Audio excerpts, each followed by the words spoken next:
সম্পদের মালিক যেন শুধুমাত্র বড় লোকরা না হয়। এই যে জুলাই বিপ্লব করেছেন আপনারা, কথা বলেন ঠিক কিনা? জুলাই বিপ্লবের মধ্যে শ্রমিকদের অবদানের কথা অনেকেই বলে না। আমরা জানি শ্রমিকদের অবদানটা কি ছিল। জুলাই বিপ্লব শুরু করেছে ছাত্ররা, জুলাই বিপ্লব শুরু করেছে ছাত্র জনতা। ছাত্ররা যেমন জুলাই বিপ্লব করেছে, প্রতিটি পয়েন্টে বৈষম্য বিরোধী আন্দোলনে, স্বৈরতন্ত্রের বিরুদ্ধে, ফ্যাসিবাদের বিরুদ্ধে, জুলুমতন্ত্রের বিরুদ্ধে ঢাকা শহরের প্রতিটি পয়েন্টে পয়েন্টে ছাত্র জনতাকে বুকে রক্ত দিয়ে সাহস জুগিয়েছে শ্রমিকরা। আপনি হিসাব করে দেখেন কতজন শ্রমিকের রক্ত গিয়েছে জুলাই বিপ্লবে। এই শ্রমিকরা রক্ত দিয়ে, জীবন দিয়ে বিপ্লব আনে। প্রতিটি পরিবর্তনের সময়, প্রতিটি বিপ্লবে সবচেয়ে বেশি রক্ত দেয় শ্রমিক জনতা। ইতিহাস তার সাক্ষী।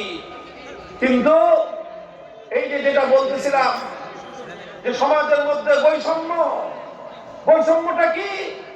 সমাজে অর্থ ব্যবস্থা অল্প কিছু মানুষ ভোগ করে, টাকা পয়সা অল্প কিছু মানুষের কাছে কুক্ষিগত হয়ে থাকে, দেশের সম্পদ অল্প কিছু মানুষ ভোগ করে, বিলাসিতা করে, আর সাধারণ মানুষ ব্যাপকভাবে তাদের অবস্থা হয় দুনন্তে পান্তা ফুরায়।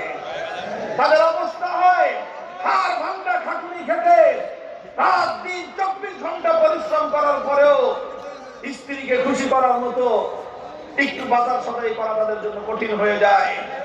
সন্তান অসুস্থ হলে কলিজার টুকরা সন্তানকে একটু সুচিকিৎসা দিবে একজন গরিব শ্রমিক বাবার পক্ষে সেটা অনেক সময় সম্ভব হয়ে ওঠে না। গরিব শ্রমিক বাবার ঘরে যে মা আছে, দুঃখিনী মা, অসুস্থ মা, সেই মা দুঃখে দুঃখে মৃত্যুর করে ঢলে পড়ছে।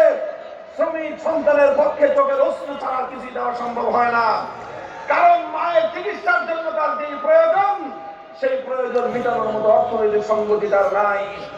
আর এই রাষ্ট্র শুধু বড়লোকদের নিরাপত্তা দেয়, এই রাষ্ট্র বড়লোকদের সমস্ত সার্ভিস দেয়, এই রাষ্ট্র শিল্পপতিদের নিরাপত্তা দেয়, এই রাষ্ট্র আমার শ্রমিক মেহনতি জনতার মৃত্যুমুখী মায়ের চিকিৎসা সেবা দিতে পারে না।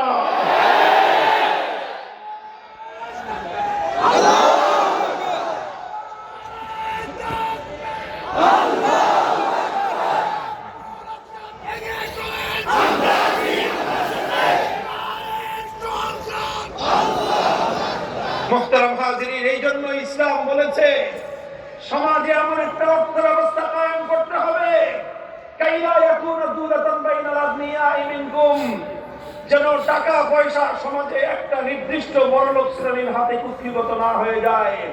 বরং অর্থ ব্যবস্থা এমন হতে হবে যে বড়লোক টাকা যতই কামাক, একটা নির্দিষ্ট পোরশন, একটা নির্দিষ্ট পার্সেন্টেজ গরিবের হাতে চলে আসতে হবে।